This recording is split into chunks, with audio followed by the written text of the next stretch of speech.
नमस्कार दोस्तों, स्वागत है आप सभी का जनरल स्टडी गुरु में।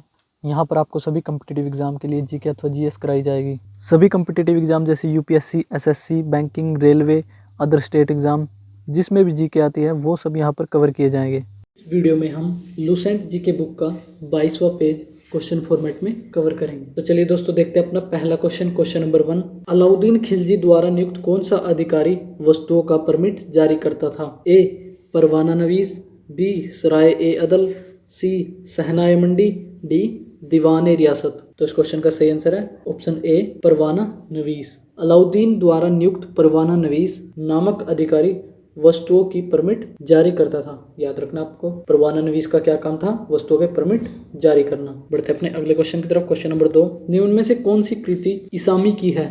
ए रिहला, B खजाइनुल फतुह, option C फुतुहस लातीन, option D उपरोक्त में से कोई नहीं। तो इस क्वेश्चन का सही आंसर है ऑप्शन सी फुतुहस लातीन। याद रखना आपको।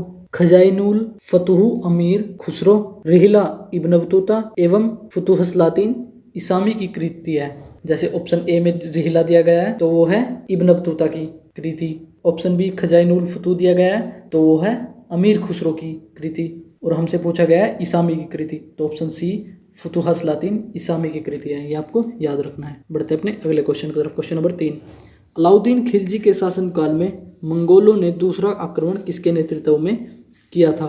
ए कादर, बी अली बेग, सी कबक, डी सलदी। तो इस क्वेश्चन का सही आंसर है ऑप्शन डी सलदी। एक बार ये पॉइंट ध्यान से सुने। अलाउद्दीन खिलजी के शासनकाल में 1297 से 1306 ईस्वी तक मंगोलों के 6 आक्रमण हुए। प्रथम आक्रमण 1297 ईस्वी में कादर खां के नेतृत्व में, दूसरा आक्रमण 1298 ईस्वी में सलदी के नेतृत्व में, तीसरा आक्रमण 1299 ईस्वी में कुतलुक ख्वाजा के नेतृत्व में, चौथा आक्रमण 1303 ईस्वी में तारगी के नेतृत्व में, पांचवा आक्रमण 1305 ईस्वी में अली बेग और तारताक के नेतृत्व में, एवं छठा आक्रमण 1306 ईस्वी में कबक एवं इकबालमंद के नेतृत्व में हुआ। क्वेश्चन में हमसे पूछा गया मंगोलों ने दूसरा आक्रमण किसके नेतृत्व में किया था? तो दूसरा आक्रमण किया था 1298 ईस्वी में सलदी के नेतृत्व में। और कितनी बार आक्रमण किया था अलाउद्दीन खिलजी के शासनकाल में? तो 6 बार। ये भी आपको याद रखना है। कब से कब तक? 1297 से 1306 में।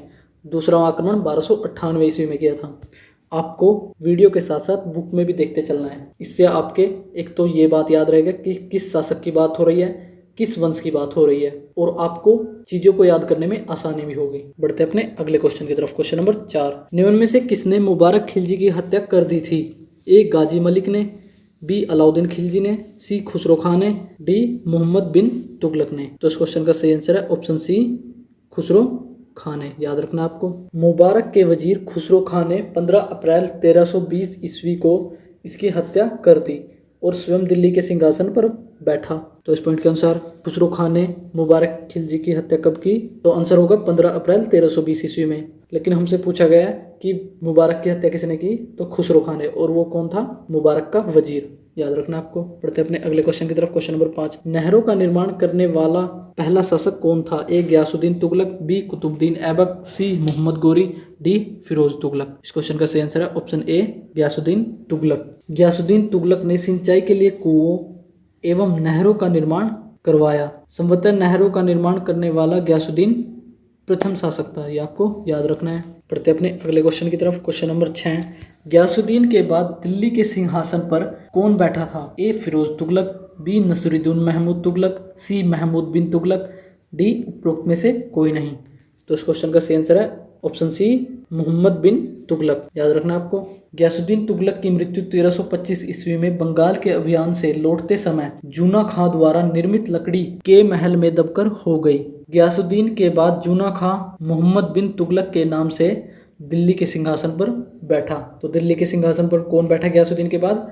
मोहम्मद बिन तुगलक। गयासुद्दीन की मृत्यु कब हुई? 1325 ईस्वी में बंगाल के अभियान से लौटते समय। ये भी आपको याद रखना है। इंपॉर्टेंट क्वेश्चन बन सकता है दोस्तों यहाँ से। और मोहम्मद बिन तुगलक का पहले नाम क्या था? तो उसका नाम था जूना खां। बढ़ते अपने अगले क्वेश्चन की तरफ। Question number 7। मोहम्मद बिन तुगलक ने कृषि के विकास के लिए किस विभाग की स्थापना की थी? ए दीवाने रियासत, बी सराय ए अदल, सी परवाना नवीस, डी अमीर ए कोही। तो इस क्वेश्चन का सही आंसर है ऑप्शन डी अमीर ए कोही। याद रखना आपको। मोहम्मद बिन तुगलक ने कृषि के विकास के लिए अमीर ए कोही नामक एक नवीन विभाग की स्थापना की। अमीर ए कोही किससे संबंधित है? तो कृषि के विकास से संबंधित। इस विभाग की स्थापना किसने की? मोहम्मद बिन तुगलक ने। बढ़ते अपने अगले क्वेश्चन की तरफ। क्वेश्चन नंबर 8, मोहम्मद बिन तुगलक ने अपनी राजधानी दिल्ली से कहाँ स्थानांतरित करी थी? ए विजयनगर, बी देवगिरी, सी बहमनी, डी फिरोजपुर। तो इस क्वेश्चन का सही आंसर है ऑप्शन बी देवगिरी। याद रखना आपको। मोहम्मद बिन तुगलक ने अपनी राजधानी दिल्ली से देवगिरी में स्थानांतरित की और इसका नाम दौलताबाद रखा। तो क्वेश्चन ऐसे भी बन सकता है कि दौलताबाद का पुराना नाम क्या था? तो आपको याद रखना है देवगिरी। क्लियर है दोस्तों। पढ़ते अपने अगले क्वेश्चन की तरफ। क्वेश्चन नंबर 9, निम्न में से किसने मोहम्मद बिन तुगलक को प्रिंस ऑफ मनियर्स की संज्ञा दी थी? A Ibn Battuta, B Alberuni, C Edward Thomas, D Pliny. तो इस क्वेश्चन का सही आंसर है option C Edward Thomas. Edward Thomas ने मोहम्मद बिन तुगलक को प्रिंस ऑफ मनियर्स की संज्ञा दी। क्यों दी? उसके पीछे कारण क्या था? कारण यह था, एक बार ध्यान से सुने। सांकेतिक मुद्रा के अंतर्गत मोहम्मद बिन तुगलक ने कांसा, तांबा जैसे धातुओं के सिक्के चलवाए जिनका मूल्य चांदी के रुपए टका के बराबर होता था। इसी कारण से एडवर्ड थॉमस ने मोहम्मद बिन तुगलक को प्रिंस ऑफ मनियर्स की संज्ञा दी थी। याद रखना आपको। बढ़ते अपने अगले क्वेश्चन की तरफ। क्वेश्चन नंबर 10, निम्न में से किस पुस्तक में मोहम्मद बिन तुगलक के समय की घटनाओं का वर्णन है? ए इंडिका, बी हिस्टोरिका, सी राजतरंगिणी, डी रेहला। तो इस क्वेश्चन का सही आंसर है ऑप्शन डी रेहला।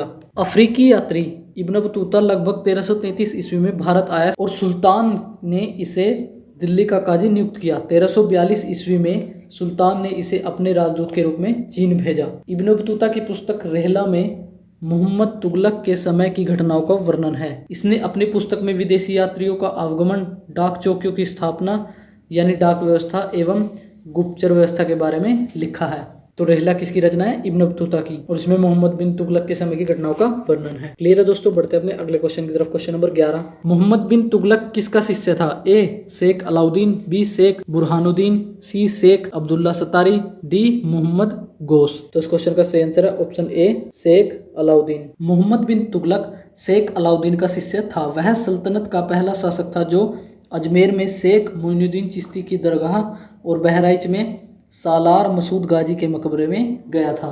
तो इस पॉइंट के अनुसार मोहम्मद बिन तुगलक किसका शिष्य था? शेख अलाउद्दीन का। और वह सल्तनत का पहला शासक था जो अजमेर में शेख मोइनुद्दीन चिश्ती की दरगाह पर गया और बहराइच में सालार मसूद गाजी के मकबरे में। क्लियर है दोस्तों। बढ़ते अपने अगले क्वेश्चन की तरफ। क्वेश्चन नंबर 12, मोहम्मद बिन तुगलक ने शेख रुकनुद्दीन की कब्र कहाँ पर बनवाई थी? ए मुल्तान में, बी दिल्ली में, सी बदायूं में, डी अजुधन में। तो इस क्वेश्चन का सही आंसर है ऑप्शन ए मुल्तान में। याद रखना आपको। मोहम्मद बिन तुगलक ने बदायूं में मीरन मुलहिम, दिल्ली में शेख निजामुद्दीन औलिया, मुल्तान में शेख रुकनुद्दीन, अजुधन में शेख मुल्तान आदि संतों की कब्र पर मकबरे बनवाए। तो इस पॉइंट के अनुसार मुल्तान में शेख रुकनुद्दीन की कब्र बनवाई। ये आपको याद रखना है। बढ़ते अपने अगले क्वेश्चन की तरफ। क्वेश्चन नंबर 13, मोहम्मद बिन तुगलक ने 24 कष्टदायक करों को समाप्त कर केवल कितने करों को वसूल करने का आदेश दिया था? तो इस क्वेश्चन का सही आंसर है ऑप्शन बी 4 करों का। राजस्व व्यवस्था के अंतर्गत फिरोज ने अपने शासनकाल में 24 कष्टदायक करों को समाप्त कर केवल 4 कर खराज, जिसका मतलब है लगान, खुम्स जिसका मतलब है युद्ध में लूट का माल, जजिया एवं जकात को वसूल करने का आदेश दिया।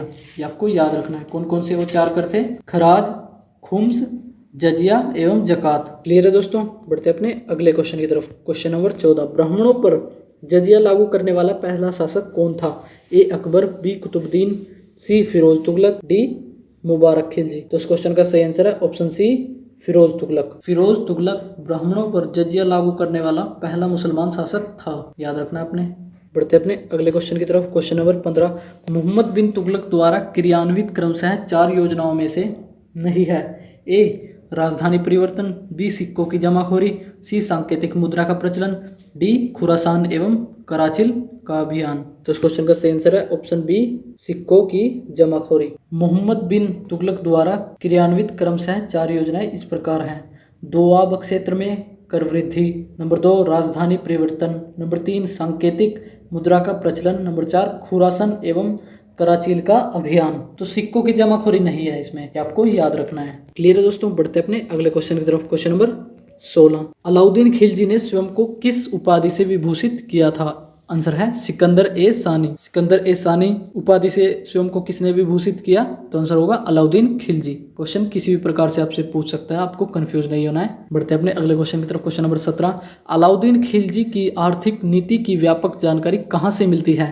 आंसर है जियाउद्दीन बर्नी की कृति तरीके फिरोजशाही से। याद रखना आपको, अलाउद्दीन खिलजी की आर्थिक नीति की व्यापक जानकारी कहाँ से मिलती है? जियाउद्दीन बर्नी की कृति तारीखे फिरोजशाही से। तारीखे फिरोजशाही किसकी कृति है? तो जियाउद्दीन बर्नी की। क्वेश्चन ऐसे बन सकता है। अगला क्वेश्चन देखते हैं। क्वेश्चन नंबर 18, अलाउद्दीन खिलजी के द्वारा लगाए जाने वाले 2 नवीनकर कौन से थे? आंसर है नंबर 1 चराइकर और नंबर 2 गढ़ीकर। ये आपको याद रखना है। अलाउद्दीन खिलजी के द्वारा लगाए गए 2 नवीनकर थे चराइकर और गढ़ीकर। क्वेश्चन नंबर 19, अलाउद्दीन खिलजी के शासनकाल में 1297 ईस्वी से 1306 ईस्वी तक मंगोलों ने कितने आक्रमण किए थे? आंसर है 6। क्वेश्चन नंबर 20, कौन सा शासक कभी कभी दरबार में स्त्रियों के वस्त्र पहनकर आ जाता था? आंसर है मुबारक खिलजी। याद रखना आपको। क्वेश्चन नंबर 21, किस शासक ने पैगंबर के सेनापति की उपाधि धारण की? आंसर है खुसरो खां ने। खुसरो खां ने पैगंबर के सेनापति की उपाधि धारण की। याद रखना आपको। क्वेश्चन नंबर 22, किसको पराजित करके गाजी मलिक या तुगलक गाजी गयासुद्दीन तुगलक के नाम से दिल्ली की गद्दी पर बैठा था? तो आंसर है खुसरो खां को पराजित करके। क्वेश्चन नंबर 23, गयासुद्दीन तुगलक ने दिल्ली के समीप स्थित पहाड़ियों पर कौन सा नया नगर स्थापित किया था? आंसर है तुगलकाबाद। गयासुद्दीन तुगलक ने दिल्ली के समीप स्थित पहाड़ी पर कौन सा नगर स्थापित किया? तो आंसर होगा तुगलकाबाद। क्वेश्चन नंबर 24, मध्यकालीन सभी सुल्तानों में कौन सर्वाधिक शिक्षित विद्वान एवं योग्य शासक था? आंसर है मोहम्मद बिन तुगलक। इंपॉर्टेंट क्वेश्चन बन सकता है। क्वेश्चन नंबर 25, मोहम्मद बिन तुगलक ने किस जैन साधु के साथ विचार विमर्श किया था? आंसर है जिन प्रभा सूर के साथ। क्वेश्चन नंबर 26, मोहम्मद बिन तुगलक की मृत्यु कहाँ पर हुई थी? आंसर है थट्टा के निकट घोड़ाल में। याद रखना आपको। क्वेश्चन नंबर 27, महाराष्ट्र में स्वतंत्र बहमनी राज्य की स्थापना किस शासक ने की थी? आंसर है अलाउद्दीन बहमन शाह ने। महाराष्ट्र में स्वतंत्र बहमनी राज्य की स्थापना किसने की थी? अलाउद्दीन बहमन शाह ने। क्वेश्चन नंबर 28, मोहम्मद बिन तुगलक ने कितनी बड़ी नहरों का निर्माण करवाया था? आंसर है 5 बड़ी नहरों का निर्माण। याद रखना आपको। तो दोस्तों इस वीडियो में इतना ही। अगर आपको वीडियो अच्छी लगे तो चैनल को सब्सक्राइब करें और वीडियो को लाइक करें, और जो भी आपके दोस्त कॉम्पिटिटिव एग्जाम की तैयारी कर रहे हैं उनको ये वीडियो शेयर करें। और दोस्तों एक बात जरूर जान ले कि जो भी इस वीडियो में क्वेश्चन कराए गए हैं या जो लुसेंट जीके बुक का पेज वीडियो में कवर किया गया है, उस पेज के सभी पॉइंट याद करने के लिए पहले या तो आप वीडियो देख लें या बुक का वो पेज पढ़ ले जो वीडियो में कराया जा रहा है। यदि आप लुसेंट बुक पढ़ चुके हैं तो आप सिर्फ वीडियो देखकर भी सभी क्वेश्चंस के आंसर याद रख सकते हैं। यदि आप लुसेंट जीके बुक शुरू कर रहे हैं तो आप पहले वह पेज पढ़ें जिसके वीडियो में क्वेश्चंस कराए जा रहे हैं और फिर वीडियो देख सकते हैं। इस प्रकार आपको जल्दी याद होगा। वीडियो में सभी क्वेश्चंस कवर किए गए हैं जो प्रीवियस ईयर एग्जाम में आए हैं और जहाँ से अगले आने वाले एग्जामों में क्वेश्चन बन सकते हैं, वो क्वेश्चन भी इस वीडियो में कवर किए गए हैं। इस प्रकार अगर आप याद करेंगे तो आप अपने आप को अन्य स्टूडेंट जो भी कॉम्पिटिटिव एग्जाम की तैयारी कर रहे हैं जिनमें जीके आती है, जीके के मामले में आप अपने आप को उनसे अलग पाएंगे। क्लियर है दोस्तों? तो आज के लिए बस इतना ही। नमस्कार दोस्तों।